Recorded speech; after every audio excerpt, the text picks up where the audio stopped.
جب ہمارے پاس کچھ نہیں ہے تو پھر دنیا میں اکڑ کر چلنے کا اور دنیا میں اکڑ کر رہنے کا اور دنیا میں ایک دوسرے پر افضلیت کا کیسے ہو سکتا ہے؟ افضل تو وہ ہے جس دن ایمان پر کلمے کے ساتھ موت ہو گئی، وہی افضل دن ہے، وہی مومن ہے۔ السلام علیکم ورحمۃ اللہ وبرکاتہ۔ الحمد للہ وحدہ والصلاة والسلام على من لا نبی بعدہ، اما بعد فاعوذ باللہ من الشیطان الرجیم، بسم اللہ الرحمن الرحیم، افمن هذا الذی تعجبون وتضحكون ولا تبكون، صدق اللہ مولانا العظیم وصدق رسوله النبی الکریم وعلى آلہ واصحابہ اجمعین والحمد للہ رب العالمین۔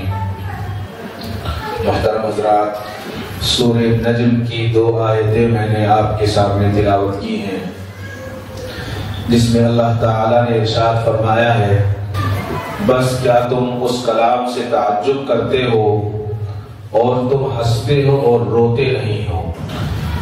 بارہا ہم نے سنا ہے کہ ہنسنے والا دل مردہ ہوتا ہے اور رونے والا دل اللہ تعالیٰ اس کو مضبوط کرتے ہیں، قوی کرتے ہیں، لیکن رونا اللہ کے سامنے ہونا چاہیے، انسان کے نہیں۔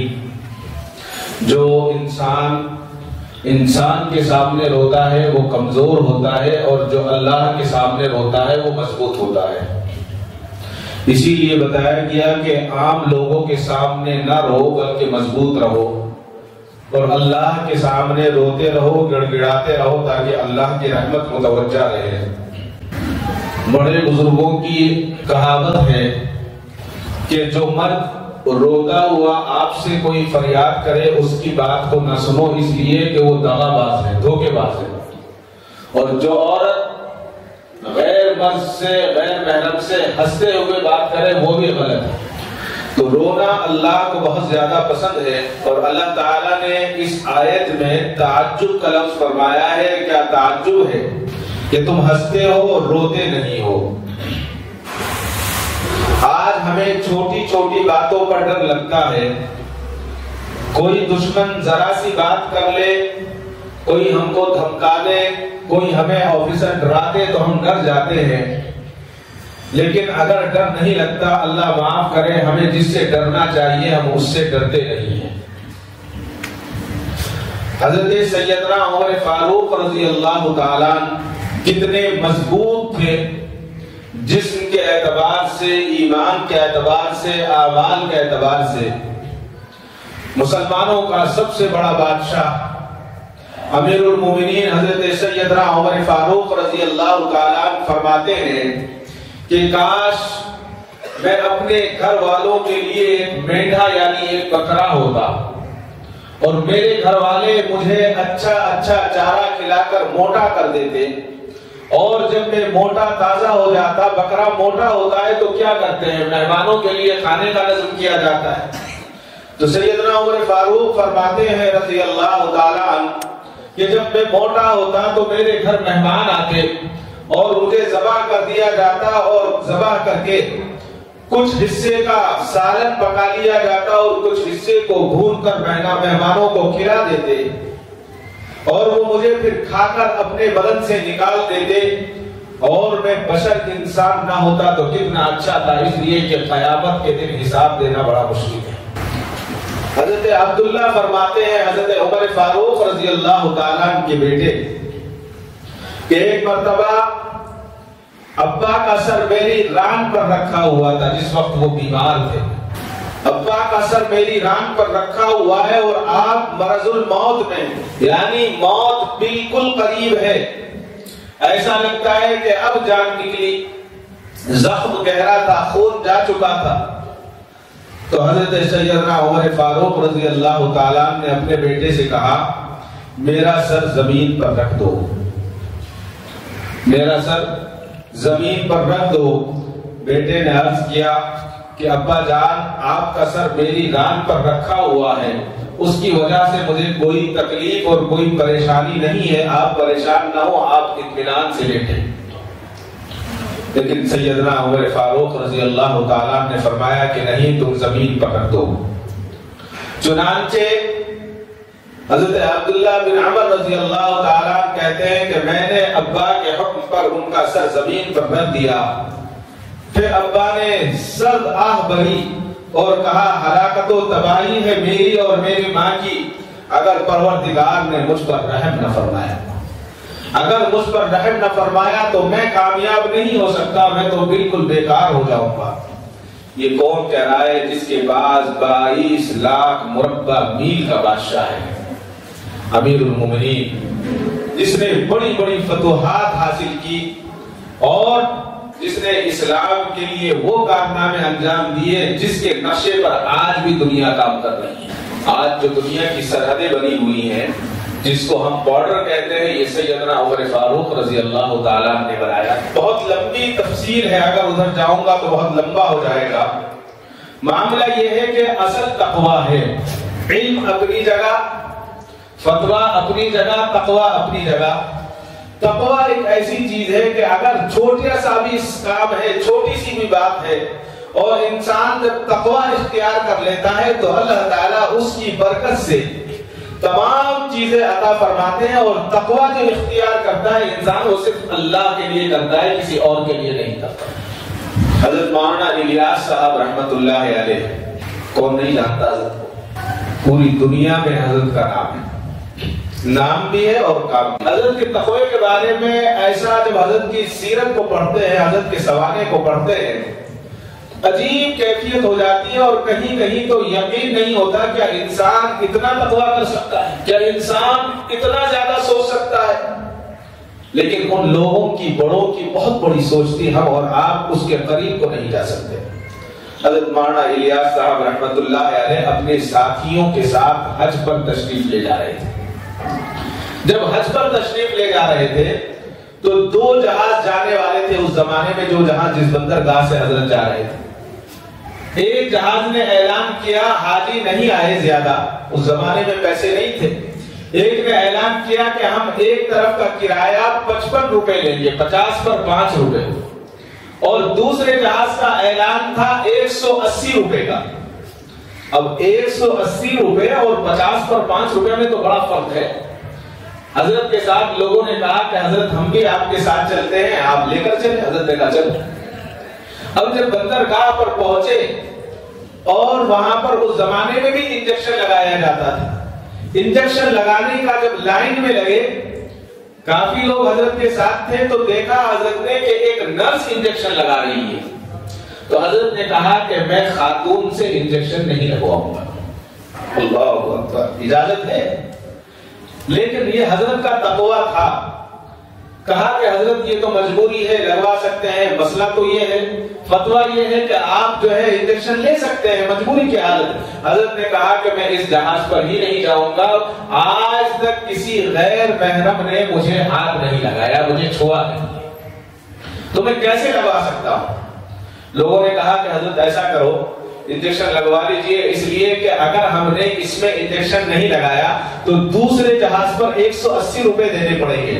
حضرت نے فرمایا کہ بھائی تم 180 روپے کے لیے اپنے ایمان کو کمزور کر رہے ہو، مجھے 180 روپے دینا منظور ہے، انجیکشن لگوانا منظور نہیں۔ اب لوگ بھی زیادہ تھے حضرت کے ساتھ۔ جب جہاز والوں کو پتا چلا کہ کوئی ایک بزرگ ہیں، پیر صاحب ہیں، اور وہ یہ کہہ رہے ہیں کہ میں عورت سے انجیکشن نہیں لگواؤں گا، اور ان کے ساتھ لوگوں کی تعداد بھی زیادہ ہے، تو انہوں نے فوراً ایک ڈاکٹر کا انتظام کیا، اور وہ ڈاکٹر دوڑتا ہوا آیا اور کہا کہ کون ہے وہ حضرت جو انجیکشن نہیں لگوانا چاہتے، چلو میں ان کے انجیکشن لگا دیتا ہوں۔ حضرت نے کہا بھائی تم انجیکشن لگا دو۔ تو اس ڈاکٹر نے حضرت کے اور حضرت کے ساتھیوں کے انجیکشن لگایا، اس کے بعد حضرت جو ہے جہاز پر سوار ہوئے۔ مطلب یہ ہے کہ جب انسان کسی چیز سے بچنا چاہتا ہے اور کوشش کرتا ہے تو اللہ تبارک و تعالیٰ اس کے لیے راستے پیدا فرما دیتے ہیں، اور اللہ تعالیٰ اس کے لیے سبیل نکال دیتے ہیں، اور وہ انسان اپنی کامیابی اور اپنی منزل کو انسان آرام سے پہنچ جاتا ہے۔ بس بات یہی ہے کہ انسان کی کوشش ہونی چاہیے، اگر کوشش ہے تو پھر کامیاب ہے اور کوشش نہیں ہے تو پھر بیکار۔ حضرت امام احمد رحمت اللہ علیہ کی باقی حسن کہتی ہے کہ امام احمد رحمت اللہ علیہ مرض وفات میں تھے، عدالت پر تھے، بستر پر تھے اور بھوک لگی ہوئی تھی، کھانا کھانا تھا۔ ان دنوں ان کے لیے ان کی خادمہ روٹی پکانے کے لیے حضرت امام احمد رحمت اللہ علیہ کے لڑکے کے گھر گئی، ان کے گھر میں تندور جلا ہوا تھا اور وہاں سے روٹی پکا کر لائی۔ آج کیا ہے، ہر گھر میں توا ہے، عربوں کے اندر اس زمانے میں توے پر روٹی نہیں پکتی تھی، تندور کے اندر روٹی پکاتے تھے۔ ایک دن روٹی پکائی، کئی دن تک اس کو کھا لیا کرتے۔ تو امام احمد رحمت اللہ علیہ کی باندی حضرت کے لڑکے کے گھر گئی، وہاں تندور جلا ہوا تھا، اس نے روٹی پکائی اور روٹی پکا کر لے کر آئی۔ حضرت امام احمد رحمت اللہ علیہ نے محسوس کیا کہ گھر میں تندور تو جلا نہیں، گھر میں سے دھواں آ نہیں رہا ہے، تو روٹی کہاں سے پکی؟ تقویٰ دیکھیے، باندی کو بلایا اور باندی سے پوچھا کہ روٹی کہاں سے لائی ہو؟ کہا کہ روٹی پکا کر لائی ہوں۔ کہ کہاں سے پکائی؟ کہا کہ آپ کے بیٹے کے گھر میں تندور جلا ہوا تھا، وہاں سے جا کر روٹی پکا کر لائی ہوں۔ تو حضرت امام احمد رحمت اللہ علیہ نے فرمایا اس روٹی کو صدقہ کر دو، یہ روٹی میں نہیں کھا سکتا۔ کیا وجہ تھی نہ کھانے کی؟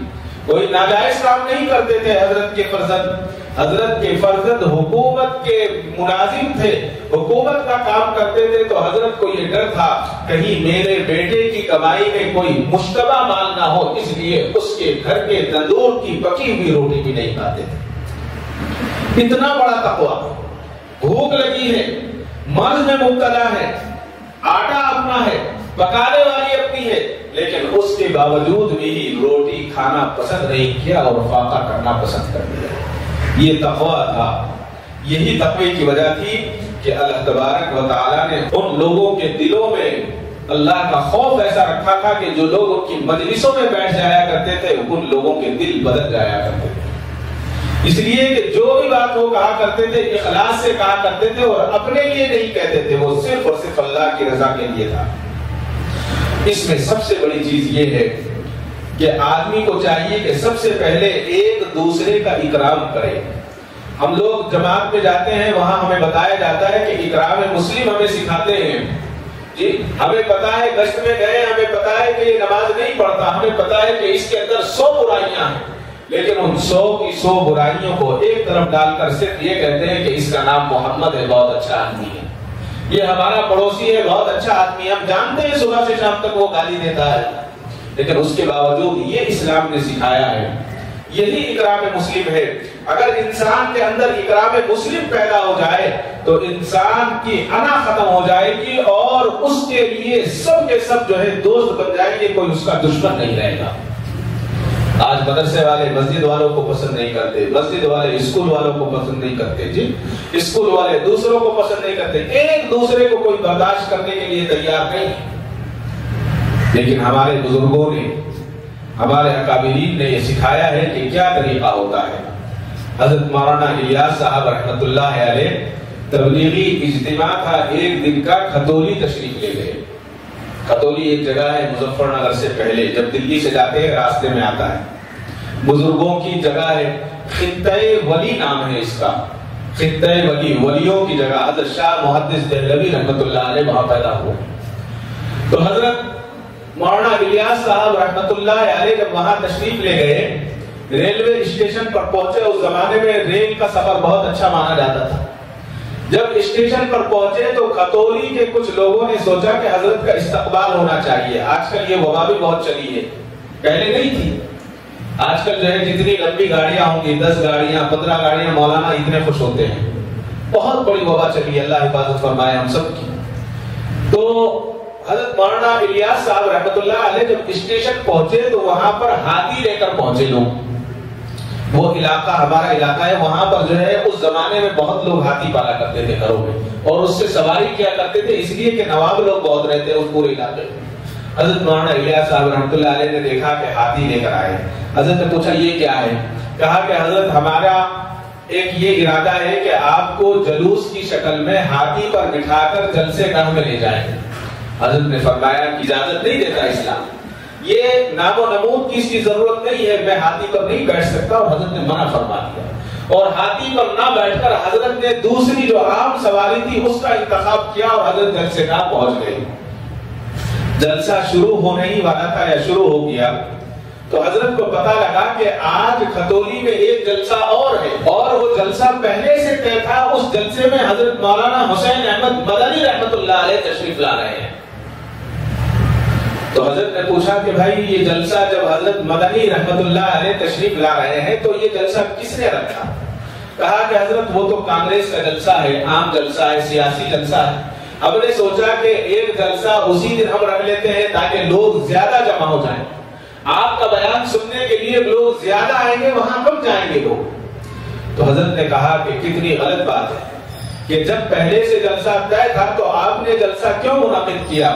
اور حضرت نے پورے اجتماع سے خطاب فرمایا اور فرمایا کہ آج کا اجتماع کینسل ہے، آپ سب کو میں آواز دوں گا اور کہوں گا کہ جاؤ اور جا کر مولانا حسین احمد مدنی کا بیان سنو، آج اجتماع ختم کرتا ہوں، اور حضرت نے بیان ختم کر دیا۔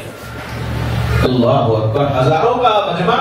حضرت نے کہا کہ یہ نہیں ہو سکتا، ایک مسلمان نے پہلے سے طے کیا ہے، اس کے پروگرام کو خراب کرنے کے لیے تم نے ایک پروگرام رکھ لیا۔ اب ادھر پروگرام شروع ہوا تو ادھر پتا چلا کہ آج حضرت مولانا الیاس صاحب رحمت اللہ علیہ کھتولی تشریف لائے اور حضرت کا بیان ہے۔ تو حضرت نے کہا کہ بھائی اتنے بڑے اللہ والے آج کھتولی میں آئے ہیں اور میں بیان کروں، یہ ٹھیک نہیں ہے۔ میں آپ سب سے گزارش کرتا ہوں کہ سب لوگ جائیں اور حضرت کا بیان سنیں، اور یہ کہہ کر حضرت مولانا حسین احمد مدنی رحمت اللہ علیہ اسٹیج سے اتر گئے۔ اب جب ادھر کا مجمع ادھر جا رہا ہے، ادھر کا مجمع ادھر آ رہا ہے، تو لوگوں کی ملاقاتیں ہوئی اور کہا کہ بھائی کیا ہوا؟ ابھی تو بیان حضرت کا شروع ہو گیا ہوگا۔ تو لوگوں نے کہا کہ حضرت مولانا حسین احمد مدنی رحمت اللہ علیہ نے کہا ہے کہ جاؤ مولانا الیاس رحمت اللہ علیہ کا بیان سنو۔ ادھر مولانا الیاس صاحب رحمت اللہ علیہ کے لوگوں نے کہا کہ جاؤ مولانا حسین احمد مدنی کا بیان سنو۔ جب لوگ آپس میں ملے پتا چلا کہ دونوں مہمان اپنے اپنے گھر کو چلے گئے ہیں اور مجمع خاموش۔ معلوم ہوا اس کو اکرام مسلم کہتے ہیں، اس کو احترام مسلم کہتے ہیں۔ یہ احترام ہوتا ہے۔ واقعی اگر حضرت چاہتے تو کہتے کہ نہیں یہاں سے کسی آدمی کو نہیں ہلنا ہے، میرا ہی بیان سننا ہے۔ ادھر وہ کہتے کہ آج میرا ہی بیان سننا ہے، تو کیا ہوتا؟ کچھ دنوں کے اندر آپس میں ٹکراؤ پیدا ہو جاتا اور ایک دوسرے کے دشمن بن جاتے۔ آج یہی تو ہوتا ہے کہ فلاں جگہ فلاں کا سنا جائے، فلاں جگہ بھائی جو بھی اگر اللہ کی بات سنا رہا ہے سن لی جائے، اس میں کوئی حرج نہیں ہے، اس میں تو فائدہ ہی فائدہ ہے کہ اللہ کی بات سنائی جا رہی ہے۔ یہ ہمارے بزرگوں نے یہ طریقہ بتایا، یہ طریقہ ہے، لیکن آج معاملہ کچھ اور ہے۔ معاملہ تو یہ ہے کہ ہم آپس میں لڑتے ہیں اور غیر ہمارے فیصلے کرتے ہیں، غیر ہمارے فیصلے کرتے ہیں۔ ہم دیکھ رہے ہیں اس وقت، سب سے پہلے تو پولیس اسٹیشن میں ہمارے فیصلے ہوتے ہیں، اس کے بعد عدالتوں میں فیصلے ہوتے ہیں، اور سب اندھے ہیں، کسی کو کچھ پتا نہیں ہے۔ اس کی ایک بہت اچھی مثال یہ ہے کہ ایک گاؤں میں دو شخص تھے، اور دو شخص جو ہے ایک بکری کو پکڑے ہوئے جا رہے تھے۔ ایک لطیفہ ہے، ایک شخص نے بکری کا کان ایک طرف سے پکڑا ہوا تھا، ایک نے ایک طرف سے، اور دونوں جا رہے ہیں اور کہہ رہے ہیں کہ بکری میری ہے، وہ کہتا ہے بکری میری ہے۔ جب آگے پہنچے تو ایک شخص نظر آیا اور اس سے کہا کہ بھائی آپ فیصلہ کر دیجئے، میں کہتا ہوں میری بکری ہے، یہ کہتا ہے اس کی بکری ہے۔ تو اس نے کہا کہ دیکھو فیصلہ تو میں کر دوں گا، لیکن جو فیصلہ میں کروں گا اس پر تمہیں قائم رہنا ہوگا، اس پر سے ہٹ نہیں سکتے۔ انہوں نے کہا کہ ہاں منظور ہے، جو تم فیصلہ کرو گے ہم سن لیں گے۔ تو اس نے کہا کہ پہلے تو قسم کھاؤ کہ اگر میں نے جو فیصلہ کیا اور تم نے نہیں مانا تو تمہاری بیوی کو طلاق۔ تو انہوں نے کہا کہ ٹھیک ہے ہم قسم کھاتے ہیں۔ انہوں نے قسم کھا لی کہ اگر ہم نے آپ کے فیصلے کو نہیں مانا تو میری بیوی کو طلاق۔ بات ختم ہو گئی تو اس نے کہا کان چھوڑ دو۔ دونوں نے کان چھوڑ دیے تو اس نے کان پکڑا اور اس کو لے کر چلنے لگا۔ انہوں نے کہا کہ کیا ہوا؟ کہنے لگے یہ بکری تمہاری دونوں کی نہیں، اب بکری میری ہے۔ اگر تم فیصلہ مانتے ہو تو ٹھیک ہے، اور اگر فیصلہ نہیں مانتے تو تمہاری بیوی کو طلاق ہو جائے گی۔ اب وہ مجبور تھے، دونوں کے دونوں خاموش ہو گئے اور بکری چلی گئی۔ میری اور آپ کی مثال ایسی ہی ہے کہ ہم لڑتے ہیں تو بھائی سے لڑتے ہیں، ہم لڑتے ہیں تو بہن سے لڑتے ہیں، لڑتے ہیں تو رشتے دار سے لڑتے ہیں۔ جہاں لڑنا چاہیے وہاں ہمارے میں لڑنے کی ہمت نہیں ہے۔ لڑنے کی بات تو بہت دور کی ہے، اس کو دیکھ کر اس کو جواب دینے کی ہمت نہیں ہے اس لیے کہ ہمارا ایمان اتنا کمزور ہو گیا ہے کہ ہم جہاں لڑنا چاہیے وہاں ہم لڑنے کی بات سوچتے بھی نہیں ہیں۔ اللہ تعالیٰ رحم فرمائے، یہ اس لیے ہے کہ انسان کا خوف ہمارے دلوں میں ہے، اللہ کا خوف نہیں ہے۔ اگر اللہ کا خوف ہوگا تو پھر انسان کا خوف دل میں نہیں رہے گا، پھر تو صرف اللہ کا خوف رہے گا، انسان کا خوف ختم ہو جائے گا۔ اور جب انسان کا خوف ختم ہو جاتا ہے تو اللہ تبارک و تعالیٰ کا قرب حاصل ہوتا ہے، جب اللہ کا خوف ہوتا ہے، اور پھر اللہ اسے دنیا میں بھی نوازتے ہیں اور آخرت میں بھی نوازتے ہیں۔ حضرت امام اعظم ابو حنیفہ رحمۃ اللہ علیہ کے متعلق لکھا ہے، علی بن حسنین آپ کے شاگرد تھے، تو ایک مرتبہ عشاء کی نماز میں سورہ زلزال پڑھی۔ جب سورہ زلزال پڑھی اس کے اندر آخرت کے تعلق سے اللہ تبارک و تعالیٰ نے فرمایا ہے، جب سورہ زلزال ختم ہو گئی اور نماز ختم ہو گئی، حضرت امام ابو حنیفہ رحمۃ اللہ علیہ متفکر نظر آئے اور پریشان سے تھے۔ تو آپ کے شاگرد نے دیکھا کہ حضرت کچھ پریشان سے ہیں اور سانس پھول رہا ہے، تو حضرت امام ابو حنیفہ رحمۃ اللہ علیہ کے شاگرد نے سوچا کہ حضرت شاید دیر سے جائیں گے، اس لیے خاموش وہاں سے چلے گئے۔ فجر کے اذان کے وقت قریب جب آپ آئے تو آپ نے دیکھا کہ حضرت امام اعظم ابو حنیفہ رحمۃ اللہ علیہ کھڑے ہوئے اور اپنی داڑھی پکڑ کر کہہ رہے ہیں، وہ ذات جو ہر خیر کا بدلہ خیر سے، ہر شر کا بدلہ شر سے دے گی، اپنا نام لے کر کہہ رہے ہیں کہ نعمان کو دوزخ کی آگ سے بچا لے اور اپنی وسیع رحمت میں ڈھانپ لے۔ اللہ تعالیٰ سے دعا کر رہے ہیں۔ اس کے بعد مسجد نے اذان دی فجر کی، اور اذان دینے کے بعد جب وہ آپ کے قریب آئے، چراغ کو بجھانے کے لیے ہلکی سی روشنی آ گئی تھی، تو حضرت امام اعظم ابو حنیفہ رحمۃ اللہ علیہ نے اپنے شاگرد کی طرف دیکھا اور کہا، کیا دیر ہو گئی ہے، آپ چراغ بجھا کر مسجد بند کرنا چاہتے ہیں؟ تو آپ کے شاگرد نے کہا کہ حضرت مسجد بند نہیں کرنا ہے، فجر کی اذان ہو چکی ہے اور نماز کا وقت قریب ہے۔ اللہ اکبر۔ پوری کی پوری رات حضرت امام اعظم ابو حنیفہ رحمۃ اللہ علیہ کی دعا میں گزر گئی اور روتے رہے۔ اس کے بعد آپ کے شاگرد نے سنتیں ادا کی اور پھر امام اعظم ابو حنیفہ رحمۃ اللہ علیہ نے سنتیں ادا کی اور اس کے بعد فجر کی نماز پڑھی۔ لوگ کہتے ہیں نا کہ عشاء کی وضو سے فجر کی نماز کیسے؟ حضرت امام اعظم ابو حنیفہ رحمۃ اللہ علیہ کے بہت سارے واقعات ہم نے پڑھے ہیں اور سنتے ہیں کہ عشاء کی نماز سے ہی فجر کی نماز ادا کیا کرتے تھے، اور دن کے اندر ان کے دوسرے جتنے کام تھے وہ سارے کام عمل میں آیا کرتے تھے، سارے کام کیا کرتے تھے۔ یہ صرف کس لیے تھا؟ یہ اس لیے آسان تھا کہ ان کے اندر خوف خدا بندی تھی۔ جب خوف تھا تو اللہ تعالیٰ نے سارے کاموں کو آسان کر دیا تھا۔ اور خوف کتنا خوف؟ حضرت اسماعیل بن محمد سعد ابن وقاص رضی اللہ تعالیٰ عنہ کہتے ہیں کہ ایک مرتبہ حضرت سیدنا عمر فاروق رضی اللہ تعالیٰ عنہ کے پاس بحرین سے مشک آیا اور عنبر کا عطر آیا، بہت بہترین عطر اس زمانے میں جو ہوتا، اور آنے کے بعد سیدنا عمر فاروق رضی اللہ تعالیٰ عنہ نے چاہا کہ میں اس کو تقسیم کر دوں، تو حضرت سیدنا عمر فاروق رضی اللہ تعالیٰ عنہ نے اعلان فرمایا اور کہا کہ اللہ کی قسم میں چاہتا ہوں کوئی ایسی عورت مل جائے جو تولنا اچھی طرح سے جانتی ہو ترازو سے، اور وہ اچھی طرح سے اس خوشبو کو تول دے اور برابر تقسیم کر دے، تاکہ میں برابر برابر اس کو سب میں تقسیم کر دوں۔ اب کسی نے کہا کہ آپ کی اہلیہ جو ہیں عاتقہ بنت زید بنت عمر بن نفیل، وہ بہت اچھا تولنا جانتی ہیں، اس زمانے کی جیسی ترازو ہوتی ہوں وہ تولنا اچھا جانتی ہے، آپ ان سے تلوا لیجیے۔ تو حضرت سیدنا عمر فاروق رضی اللہ تعالیٰ عنہ کی اہلیہ نے کہا کہ الحمدللہ میں تولنا اچھا جانتی ہوں، میں تول دیتی ہوں۔ تو حضرت عمر فاروق رضی اللہ تعالیٰ عنہ نے فرمایا کہ قسم خدا کی میں آپ سے ہرگز نہیں تلوا سکتا۔ کہا کہ اس میں کیا مسئلہ ہے، خوشبو ہے تول دوں گی، لوگوں کو تقسیم کر دینا۔ تو حضرت عمر فاروق رضی اللہ تعالیٰ نے فرمایا کہ مجھے ڈر ہے کہ تم اپنے ہاتھوں سے ترازو میں خوشبو رکھو گی، اور جب خوشبو رکھو گی اور اس کو ایک دوسرے برتن میں کرو گی تو ہاتھوں پر خوشبو لگ جائے گی، اور جب ہاتھ پر خوشبو لگے گی تو اس ہاتھ کو اپنی گردن پر پھیر لو گی اور وہ خوشبو تمہارے جسم سے مس ہوگی۔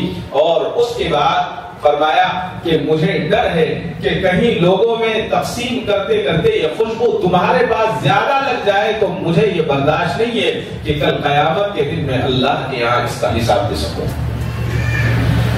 اللہ اکبر. فرمایا کہ میں اس کا حساب دینے کی طاقت نہیں رکھتا کہ میں اس کا حساب دے سکوں کہ اتنی خوشبو تم نے اپنے جسم پر لگا لی ہے, تمہارے جسم کو خوشبو پہنچ گئی. انسان بے انتہا کمزور ہے, بہت زیادہ کمزور ہے.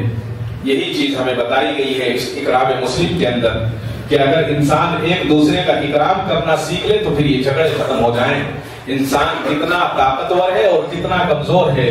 طاقتور اتنا ہے, اللہ نے اس کو چھوٹا سا ذہن, چھوٹا سا دماغ دے کر اللہ نے اس کو اتنا قوی بنایا کہ زمین اور آسمان کی ہواؤں کو اس نے اپنے قابو میں کر لیا. اور کمزور اتنا ہے کہ جب پیدا ہوتا ہے تو نہلاتے بھی دوسرے ہیں, کپڑے بھی دوسرے پہناتے ہیں, اور جب مر جاتا ہے تو کپڑے بھی دوسرے پہناتا ہے, نہلاتا بھی دوسرا ہے. نہلاتا بھی دوسرا ہے, کفناتا بھی دوسرا ہے, اور اس کو اپنی پسند کی قبر کی جگہ بھی نہیں ملتی جہاں اس کو دفن کیا جاتا ہے, وہاں لیٹ جاتا ہے, بولتا بھی نہیں. انسان اتنا کمزور ہے. بس اگر اس کمزوری کا ہمیں احساس ہو جائے کہ ہم کچھ نہیں ہیں, جو بھی کرنے والی ذات ہے وہ اللہ کی ذات ہے, اللہ نے جو ہمیں دیا ہے ہم اس کا شکر ادا کریں, اور اگر نہیں ہے تو اس پر صبر کریں, اللہ سے ہم مانگیں تو اللہ تبارک و تعالیٰ اس سے بھی زیادہ عطا فرمائیں گے.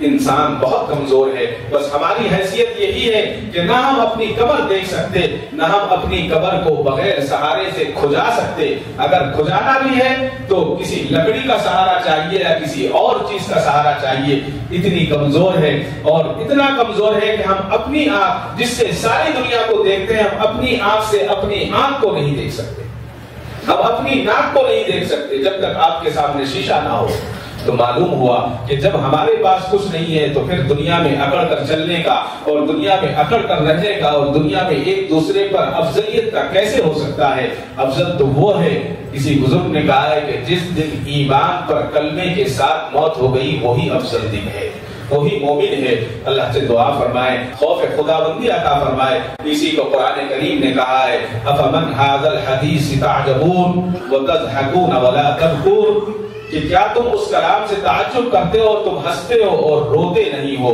رونے والا دل مضبوط ہوتا ہے اور ہنسنے والا دل مردہ ہوتا ہے. اللہ تبارک و تعالیٰ مجھے اور آپ کو اللہ کی بارگاہ میں رونے کی توفیق عطا فرمائے. وآخر دعوانا الحمدللہ رب العالمین. کعبے پہ پڑی جب پہلی نظر, کیا چیز ہے دنیا بھول گیا, کیا چیز ہے دنیا بھول گیا.